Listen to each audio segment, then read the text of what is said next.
What's up? What's up? What's going on? Peace, peace, peace, everybody. I hope everybody doing good on this Monday. So, as you guys know, today is Columbus Day slash Indigenous Day. So, today I want to put my focus on talking about the Indigenous people. I have done it before, but I want to like go back and follow through with some information, some new information. All right, so but this time I'm gonna be talking about the Trail of Tears. So since this is Indigenous Day, we gotta talk about not only what happened to the Native Americans and as far as the Europeans is concerned, but also the fact that there were Native Americans that owned slaves, and these Indians were considered to be the so-called five civilized tribe. All right, they own slaves. So I want to be able to get into that, and I got some sources, I got some books available that you guys can check out for yourself.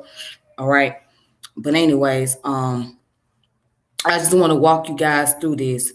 So let me go ahead and get started. And first and foremost, I always want to thank everybody that subscribe to the channel, that share this video content, that support this channel. I really appreciate that a lot. So it's a lot more coming. All right, but I'm just taking one step at a time with this. So, but I have a lot more coming in the future. All right, so peace to the chat. Shout out to the chat. Let me go ahead and get started with this video. All right. So as you can see, if you guys haven't looked it up, guys can look it up on Wikipedia. The information is called Trail of Tears. Give me one moment, you guys. I'm gonna get this information for you guys.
All right, I'm sorry about that, you guys. I had to take care of an important phone call, but Yeah, I'm sorry about that. I was taking care of an important phone call. So you know how that is when you got, your loved ones calling you and stuff. So I had to take care of that. But getting back to the information, sorry about the delay. So the information is dealing with the Trail of Tears. All right, as you can see, you can find this on Wikipedia, of course, if you guys want to look it up. So right here, what is the Trail of Tears? So the Trail of Tears was part of a series of forced displacement of approximately 60,000 Native Americans of the 5 civilized tribes between 1830 and 1850 by the United States government, known as the Indian Removal. Tribal members moved gradually with complete migration occurring over a period of nearly a decade. Members of the Cherokee, Muskogee, or Creek, Seminole, Chickasaw, and Choctaw Nation, including thousands of their black slaves. Yes, they had owned black slaves. Yes, they did. They had ownership of African slaves. And we'll go into that, but anyhow, they were forcibly removed from their ancestral homelands in the southeastern United States to the area to the west of Mississippi River that had been designated Indian Territory. The forced relocation were carried out by government authorities after the passage of the Indian Removal Act in 1830. The Cherokee Removal in 1838, the last forced removal east of the Mississippi, was brought on by the discovery of gold near the Longia, Georgia in 1828, resulting in the Georgia Gold Rush. Oh, so that's something I gotta look into one day. But anyways, the relocated peoples suffer from exposure, disease, and starvation while en route to their newly designated reserve. Thousands died before reaching their destination or shortly after from disease. All right, so that's the little introduction, and now let's go into the historical context. Right down here it says in the 1830, a group of Indian tribes, collectively referred to as the 5 civilized tribes, were living as autonomous nations in what would be later termed the American Deep South. All right. The process of cultural transformation from their traditional way of life towards a white American way of life, as proposed by George Washington and Henry Knox, was gaining momentum, especially among the Cherokee and Choctaw. So, in other words, the Native Americans, right? The Native Americans, they were forced out of their native area here, deep part in the South. The Deep South is places like Tennessee, Georgia area. All this is the Deep South, okay? Now, this is where the Native American was originally. They were all over, but the 5 civilized tribes, they were originally coming from the southeastern part, all right, of the South. So they came out of Georgia, what is now known as Tennessee, Mississippi, and Alabama area, those places, okay? They were displaced from those areas and they had to move upward. They had to move somewhere else. They was in the reservation camp. So they were forced out of there because this was the time of the formation of the United States. All right, now this is after the Civil War. All right, this is when the formation was coming into place. And this was taking place under the leadership of Andrew Jackson, who was a Democrat. All right. So these people had to move. The Andrew told them, he even gave out command. He said, they got to go. They got to find them somewhere else to go. We taking over this area now. They have to go move somewhere else. They can't be here. We got the southern part. This is our territory now. So a lot of them were displaced. And they had to take their slaves right along with them.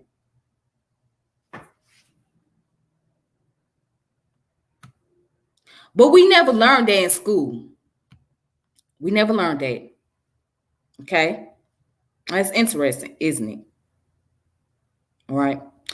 So anyways, Let's go further down. It says the Chickasaw became the first nation to be removed, which was in 1831, and the removal served as the model for all future relocation after two wars. Many Seminoles were removed in 1832.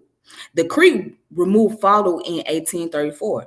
The Chickasaw in 1837, and lastly, the Cherokee in 1838. And as you can see right here, the map is on the right-hand side. As you can see, the map shows you all the territory that was occupied by the five civilized tribes. Right here in Florida, that's where the Seminole was at. That was the territory. Right here, the Creek, the Cherokee, in the upper part of Georgia and part of Alabama, the Chickasaw, Mississippi, and Chickasaw up here. Okay. And this is where the reservation was, right up here. Okay. Right up in this area. This is the reservation. All right.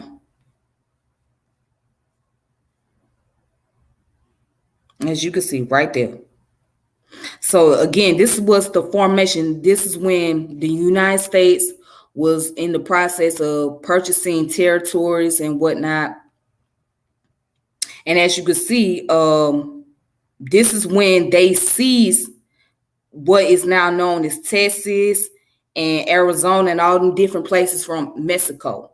Okay, so again, this is between 1830 and 1838. Anyways, let's continue. So it says, some managed to evade the removals, however, and remain in their ancestral homelands. Some Choctaw still reside in Mississippi, Creek in Alabama, Florida, Cherokee in North Carolina, and Seminole in Florida. A small group of Seminole, fewer than 500, evade forced removal. The modern Seminole tribe of Florida is descended from these individuals. A small number of non-Native Americans who live with the tribes, including some of African descent, including over 4,000 slaves and others such as spouses or freedmen, also accompanied the Indians on the trek westward.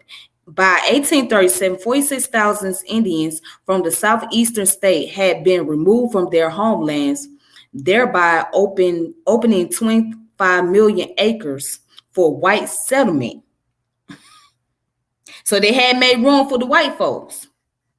When the five tribes arrived in the Indian territory, they followed their physical appropriation of Plains Indians' land with an erasure of their predecessors' history and perpetuated the idea that they had found an undeveloped wilderness when they arrived in an attempt to appeal to white American values. By participating in the settler colonial process themselves, other tribes such as the Quapaw or Osage had moved to Indian territory before the five tribes and saw them as intruders. And before 1838, the fixed boundaries of these autonomous tribal nations comprising large areas of the United States were subject to continual cession and annexation, in part due to pressure from squatters and the threat of military force in the newly declared U.S. territories. Federally administered regions whose boundaries supervene upon the native treaty claims, as these territories became U.S. or United States state governments sought to dissolve the boundaries of the Indian nations within their borders, which were independent of state jurisdiction, and expropriate the land therein. The pressures were exacerbated by U.S. population growth and expansion of slavery in the South, with the rapid development of cotton cultivation in uplands at the invention of the cotton gin by Eli Whitney. All right, so let's stop there, and I just want to add on to something real quick. So now I just want to know, for the sake of me, why our people are so adamant to say they Native American? I mean, for the Aboriginals, that really proclaim themselves to be Native American, do you really know the history? Do you know how you became the Black Indians? Hmm? I just want to know, do anybody that claim to be Aboriginal, do they know how they became Black Indians? And please don't say Indigenous. Let's not use the Indigenous argument, because you can't really prove that Black was Indigenous of this land. And then if you ever wonder, well, why so many Black people claim their Indian part before they claim the African in them, because their grandparents told them that they had Indian in their family. But what their grandparents don't know is that they ancestors were owned by Indians. Or maybe they mixed in with some Native American. Some of them are mixed in with Native Americans. But the others, they were owned by Indians. Again, we would never learn this in secondary school. We never was taught this. It was never brought up in the curriculum. So what we learned in school was a bunch of whitewash history. And not only we learn whitewash history, we have been indoctrinated by that. Not just us, but also the Native American being indoctrinated by it too. If you notice, you don't see too many Native Americans walking around here, do you? You're not going to see that many of them. And if you do, they try to blend in with this European culture. And then also, before I go to the next point, have y'all noticed the basketball, I mean not the basketball team, but the professional teams, they have changed their name. Remember Redskins and Cleveland Indians? You notice they done changed their names, right? The Washington Redskins no longer called the Redskins, they call Washington team. And the Cleveland Indians are no longer the Indians, they're called the Cleveland Guardians now. Because it's been a massive protest about that from those who came from those native tribes. They protested against these teams using the names, which I don't blame them. Because, I mean, if you see it like how they see it, these Europeans done slaughtered them. They took over the land, they took over the territories, and now all of a sudden, they want to use the name that represents the native culture.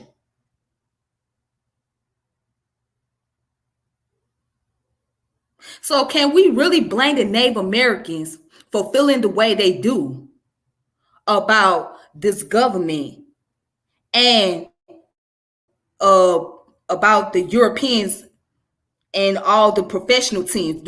Can we blame them for that? No, you cannot blame them. Because after all, they were the inhabitants of this land. They were here before any of us got here, okay? Before the European got here, before the Black people got here, they was already here. And they feel like we should have been the ones taking over, not anybody else. So they feel like they have no control over their ancestral land. And it said that they in the reservation camp and they don't get a lot of resources. They don't get a lot of help from this government.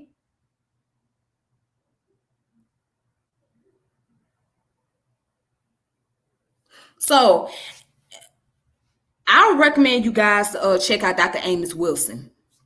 Okay. He has done a video, and I'm going to pull up the title real fast. So I want you guys to check out Dr. Amos Wilson video.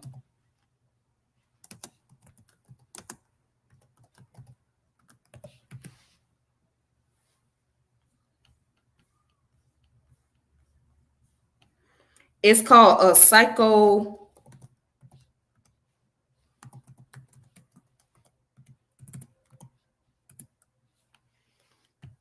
is it psychotherapy?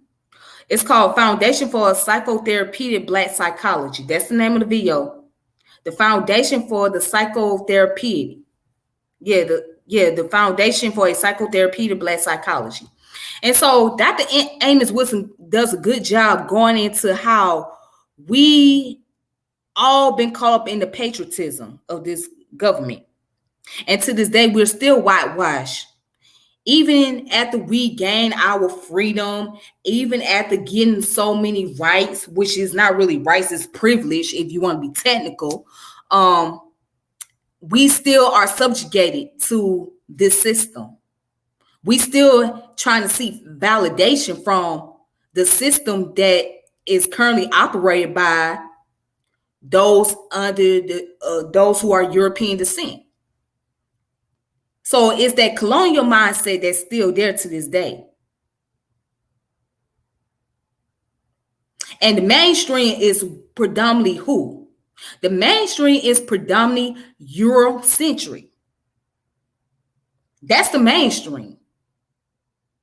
And if it's not approved by the mainstream, then it's not considered as normal. It's not considered credible. It's not considered none of that. So when you guys get a chance to, please check out Dr. Amos Wilson, because he goes into a thorough detail about this. He does a great job of breaking down the psychology of all of this. Let me see.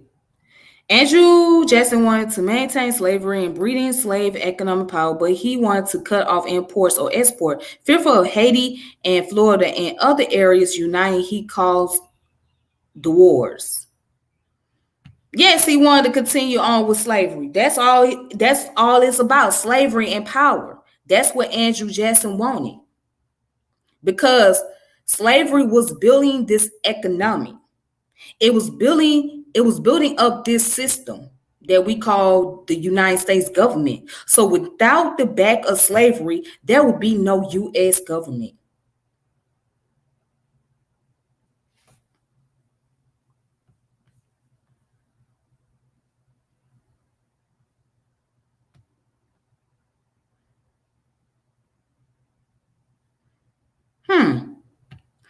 Okay.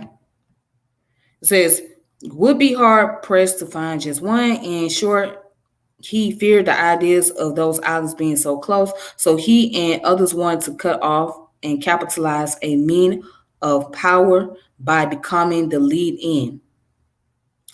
Yep. I have renamed the Amos Wilson video on my channel as Foundation for Tribal Unification Kingdom. The Haitian Empire will expand everyone righteous has been welcome since 1804. Oh yeah, and I did a previous video about the Haitian government opened up doors of opportunity for Black Americans when Black people had a chance to actually migrate to Haiti and parts of the Dominican Republic. So I did a previous video on that. Yeah, history is crazy, Centavo. It is. It's very crazy. It's crazy. But let me go ahead and go back. So here it is, Jackson's role. So I'm just going to read this first part. These first two paragraphs right here. It says, Andrew Jackson supported for the removal of Native Americans began at least a decade before his presidency. Indian removal was Jackson's top legislative priority upon taking office. The removal conducted under both presidents Jackson and Van Buren followed the Indian removal. And it says, which provided the president with powers to exchange land with native tribes and provide infrastructure improvement on the existing lands. The law also gave the president power to pay for transportation costs to the West should tribes willingly choose to relocate. The law did not, however, allow the president to force tribes to move west without a mutually agreed upon treaty. Referring to the Indian Removal Act, Martin Van Buren, Jackson's vice president and successor, is quoted as saying there was no measure in the whole course of Jackson's administration of which he was more exclusively the author than this. So basically, Jackson broke the law, and he went against the guideline of this government. That's what he did. And he did things the way he wanted to do it. And then goes down to say, in the years after the act, the Cherokee filed several lawsuits regarding conflicts with the state of Georgia. Some of these cases reached the Supreme Court, the most influential being Worcester versus Georgia. Sam Worcester and other non-Indians were convicted by Georgia law for residing in Cherokee territory in the state of Georgia without a license. Worcester was sentenced to prison for 4 years and appealed the ruling, arguing that this sentence violated treaties made between Indian nations and the United States federal government by imposing state laws on Cherokee lands. The court ruled in Rochester's favor, declaring that the Cherokee Nation was subject only to federal law and that the Supremacy Clause barred legislative interference by the state of Georgia. Chief Justice Marshall argued the Cherokee Nation then is a distinct community occupying its own territory in which the laws of Georgia can have no force. The whole intercourse between the United States and this nation is, by our Constitution and laws, vested in the government of the United States.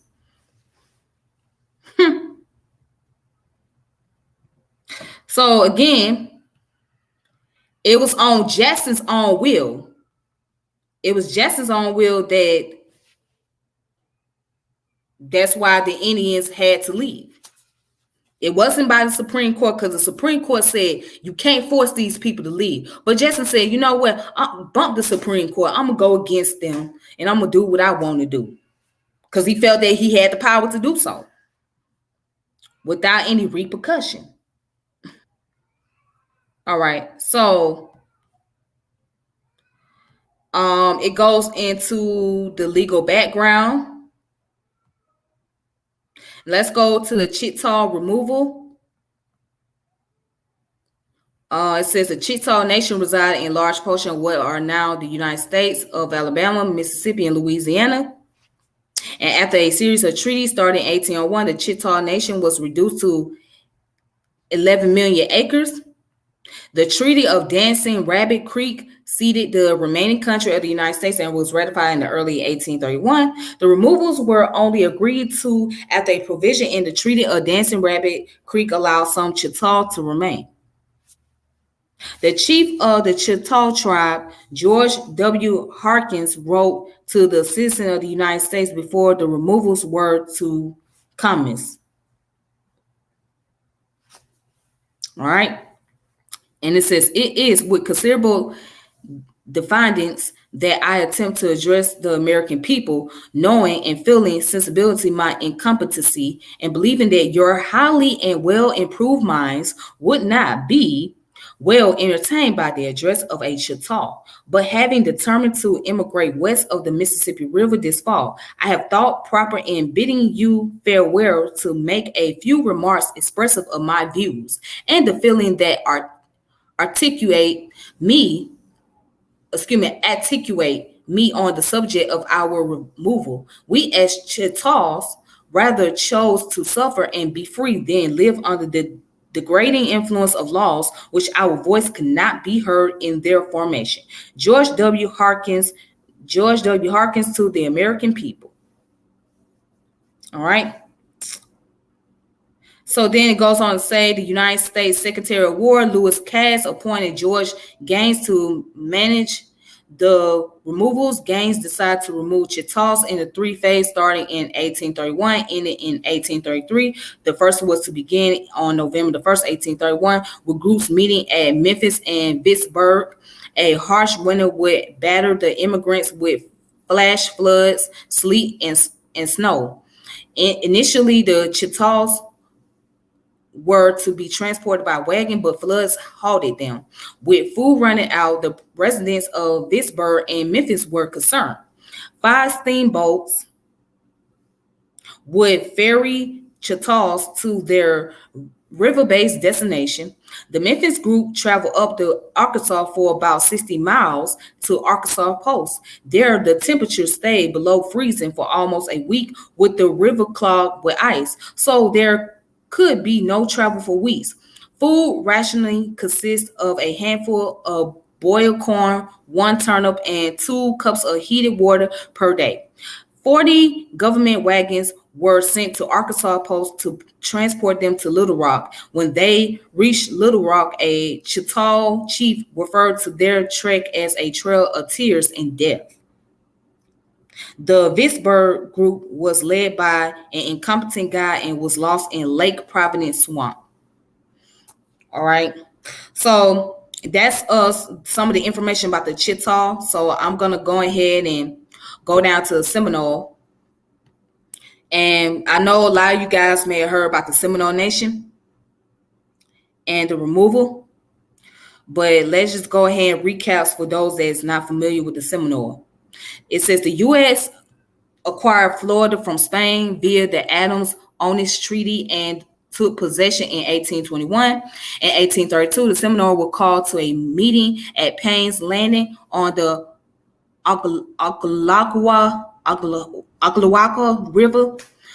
I don't know how to say it. The Treaty of Payne's Landing called for the Seminoles to move west if the land were found to be suitable. They were to be settled on the Creek Reservation and become part of the Creek tribe, who considered them deserters.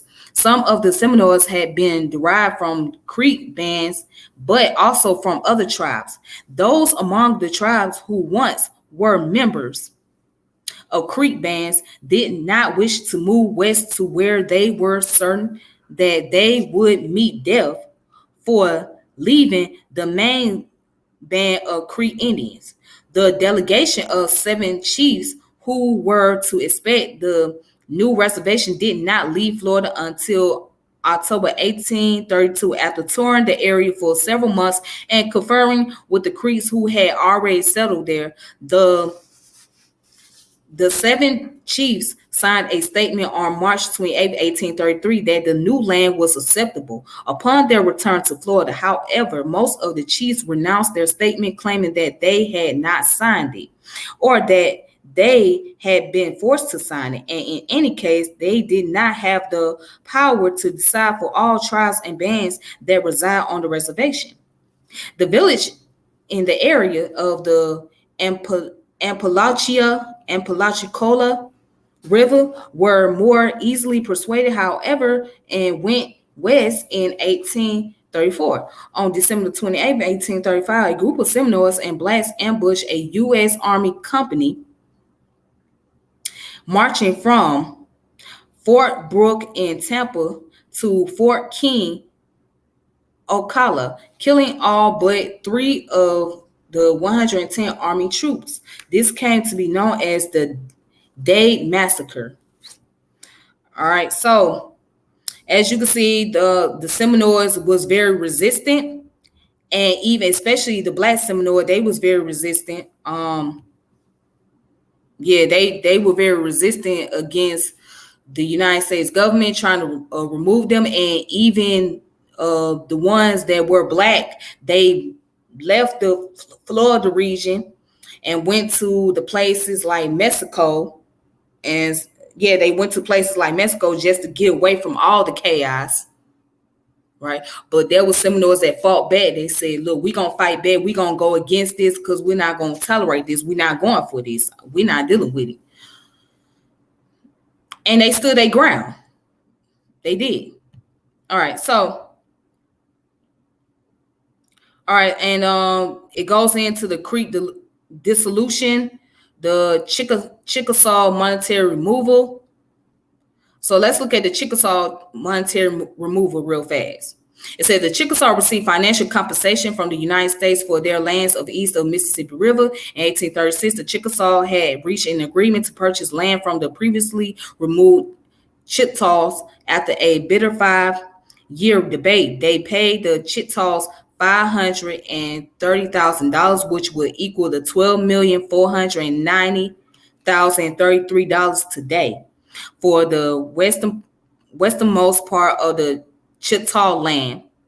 The first group of Chickasaw moved in 1836 and was led by John M. Millard. The Chickasaw gathered in Memphis on July 4th, 1836, with all their assets, belongings, livestock, and slaves. Once across the Mississippi River, they followed routes previously established by the Chickasaw and the Creek. Once in Indian territory, the Chickasaw merged with the Chickasaw Nation. All right.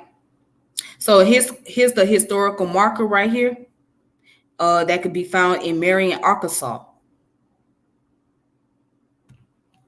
All right. And then go down to the Cherokee forced relocation. So right here it says by 1838, about 2,000 Cherokee had voluntarily relocated from Georgia to the Indian Territory, which is present-day Oklahoma. Forcible removals began in 1838 when General Winfield Scott received a final order from President Martin Van Buren to relocate the remaining Cherokees. Approximately 4,000 Cherokees died in the ensuing trip to Oklahoma. In the Cherokee language, the event is called Nuna Da U Sun Yi, the place where they cry, or Nuna Hai Duna To Hilu E, the trail where they cried. The Cherokee Trail of Tears resulted from the enforcement of the Treaty of New Intocha, an agreement signed under the provision of the Indian Removal Act of 1830, which exchanged Indian land in the east for lands west of Mississippi River, but which was never accepted by the elected tribal leadership or a majority of the Cherokee people. All right, so that's the information about these Cherokee tribes. And so if you guys want to look up more information, you can. It's a lot on here, so you guys can look it up, and it has the information about the landmarks and commemoration. So if you guys don't believe for yourself, you can check out the landmarks. Okay, they always have historical markers to let you know where the history took place, what event happened, etc. So, okay. And you guys, again, can check this out on Wikipedia.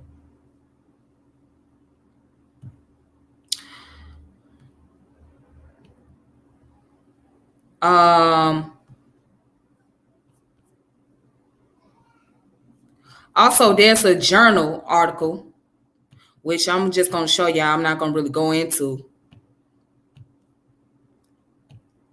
because it's pretty much saying the similar thing that Wikipedia was saying.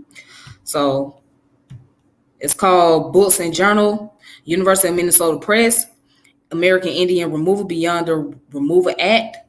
And the author is John P. Bowles, Native American and Indigenous Study, Volume 1, Number 1, Spring of 2014. That's the source, and published by the University of Minnesota Press. Okay.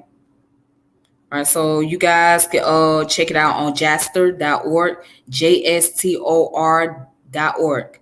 It's right here where my cursor is at, www.jastor.org.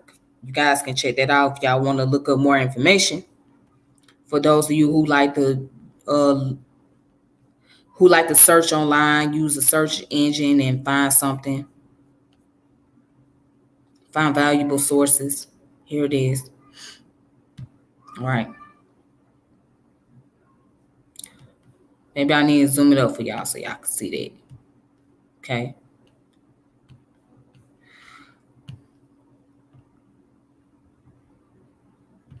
All right, and then I have two of the books that you guys need to check out. All right, so this book right here, it's called The Trail of Tears, a captivating guide to the forced removals of Cherokee, Massacre, Creek, Seminole, Chickasaw, and Choctaw Nation. Okay.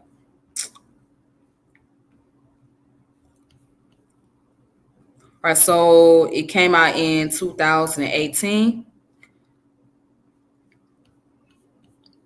You guys can check this book out. All right.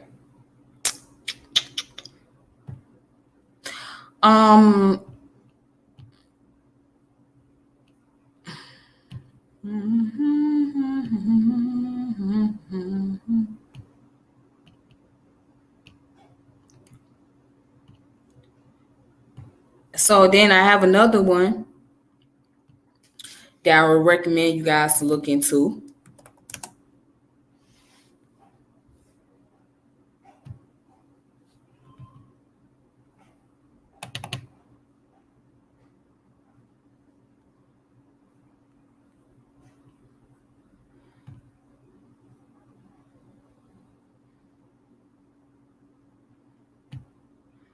Oh my goodness.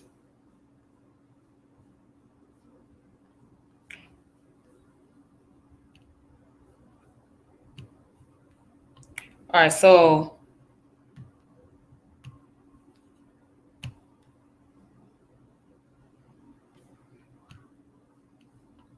here's the name of the book right here that I want y'all to look into right here. It's called Black Slaves and Indian Masters, Slavery, Emancipation, and Citizenship in the Native American South.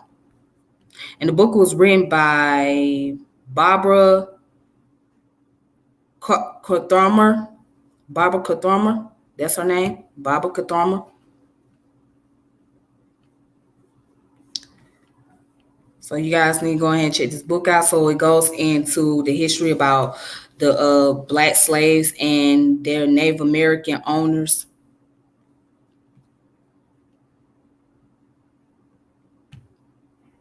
All right, so this is chapter 1. Black slaves, Indian masters, race, gender, power in the Deep South. Okay. All right, so let's look at this. It says, in the early 19th century, Choctaw and Chickasaw men and women embraced the idea of acquiring Black people as property, equating Blackness with lifelong hereditary and degraded servitude. First in Mississippi, and then after their removal in the 1830s to the Indian Territory, which is now Oklahoma, wealthy and middling Choctaws bartered and paid cash on the barrel to buy enslaved Black people from nearby white slave owners, professional slave traders, and each other. Through the antebellum period, growing numbers of Choctaw and Chickasaw calculated their personal wealth by counting the slaves they had purchased. The practice of owning people of African descent as property slaves emerged in a large measure from Choctaw and Chickasaw, heightened participation in the antebellum market economy, and like other market-oriented endeavors taken up by Southern Indians, altered social and economic relations with Indian communities and among Indians and their white neighbors. But buying, selling, and owning African descended people as property was not simply like other market practices that took root in Southern Indian nation.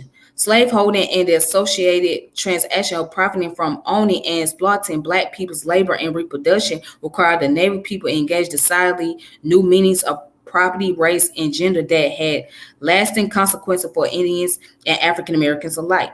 Slaveholding Choctaw and Chickasaw did not blindly adopt and imitate the racial ideology of their Euro-American neighbors in Mississippi, but instead crafted and refined their own ideologies of racial identification and differentiation that reflected the particular social, economic, and political condition of their time and place.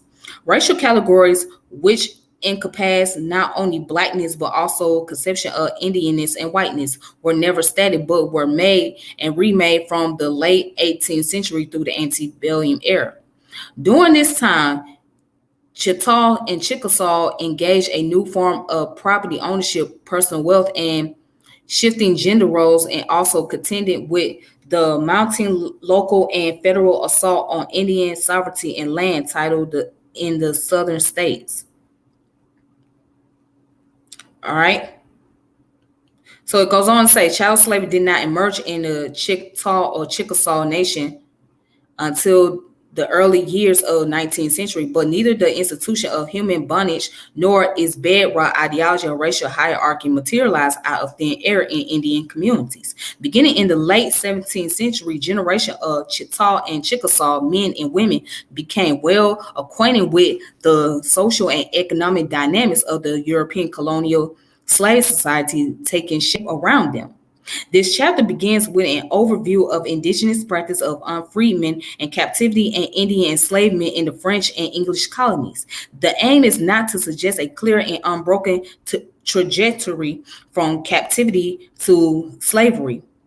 Nor is the intention to imply that antebellum child slavery in the Chickasaw and Chickasaw Nation was a largely Bingian variation of older indigenous form of unfreedom. Rather, the brief discussion of indigenous captivity and Indians' own enslavement by European colonists is meant to suggest a historical narrative that recognizes a meaningful and shifting native presence in the long history of American chattel slavery. All right, so basically with the Native Americans, their thing was if they owned slaves, they could be able to accumulate wealth. So it was not just about having slaves as a property. It was about just accumulating wealth because at that time, the Europeans owned slaves. They not only owned black slaves, but they also owned Indian slaves. So what the Indians did was model after the Europeans. They modeled after the Europeans. However, their slavery was not as brutal as the European chattel slavery was. But their thing was to build their own economy and to make their own profit and generate wealth. Because the European took over their land, the European took over their resources, so they figure, okay, the only resource we have left is to own slaves. So if we start owning African slaves, we can make some profit too. We can get up there too. We can get up there like our European counterparts. But they did it in their own term. They had their own way of going about dealing with slavery that was different from the European. Peace, Brother Omi. Thank you for coming through. Thank you for coming through. All right. So that's that. And I also have this book right here. If you guys don't have it, please get this book. It's called The Black Indians. The Black Indians, which is written by William Loren Katz. All right. Make sure you guys purchase this book. So I'm going to go ahead and read some passages out this book. Go ahead and zoom it up for y'all. All right. It says slavery in the 5 nations. The Chickasaw, Cherokee, Creek, and the Seminole Nation were early targeted by European merchants, missionaries, and government officials. Because they rarely accepted Christianity and European styles in houses and dress, whites began to call them the 5 civilized tribes. With the exception of the Seminoles, some members also became slave owners. By 1860, slavery had become a major part of life for the 4 nations, and only the Seminoles firmly reject bondage in favor of a system of friendship and alliance with their black members. But among the other 4 nations, slavery began to shape their development and village life. Each nation splintered into a wealthy slave-holding minority and poor majority. For example, among the Cherokees, only 12% own slaves, but slaves make up 18% of the Cherokees, 14% of the Chickasaws, 18% of the Chickasaw, and 10% of the Creeks. Slavery pushed Native Americans into crucial economic and cultural changes. Before, skills and character had counted, but now race became important in judging people. The Cherokees and other adopted slave codes to control their black men and women, prevent their escape and even their learning to read and write. Also, they did pick up some of that. If a slave ran off or rebelled, Indian slave codes require other members of the nation to help catch him or her. Slavery also altered the basic economics of these nations. Each turned from hunting and fishing to tilling huge plantation with slave labor. This labor surplus produced enough crops to sell in the open market. Slavery had driven four major and binging Indian nations into capitalist expansion and labor exploitation. Keywords: capitalist expansion and labor exploitation. Bondage is always a violation of the human spirit and the will to be free, but most observers found that the chains of slavery fitted rather loosely on African Americans owned by Indians. Only the Chickasaw had a reputation for treating slaves as badly as white masters. The other nations practiced such a mild form of bondage that it upset U.S. slave owners. The Seminoles, of course, infatuate white and Indian masters with their level of generosity, fairness, and equality towards slaves. All right. So it says, what was bondage like for those held by Native Americans? In interviews conducted during the 1930s, former slaves evaluated their experiences differently. Johnson Thompson, 80, a former Cherokee slave, said the masters never punished anybody, and I never see anybody whip, and only one slave, so lots of slave children didn't even learn to read. All right, so that's coming from this book right here. Again, make sure you guys purchase this book, all right? And I see some Aboriginal try to use this book and misconstrue the information. And that's not, if you read the title, don't get caught up on the title Black Indian. You have to actually read this book to find out the history and the relationship between the Native Americans and the African descendant people. All right. So with that being said, that's all I have for today. I thank you guys for tuning in and watching and checking out this channel. So please make sure you subscribe and hit the notification bell. Make sure you share this video. I hope you guys have a good one. So I will connect with you all later. This your girl Tiffany, and I'm logging off and I'm saying peace and power elevation. Until next time. All right. Be at peace and be easy. All right, then.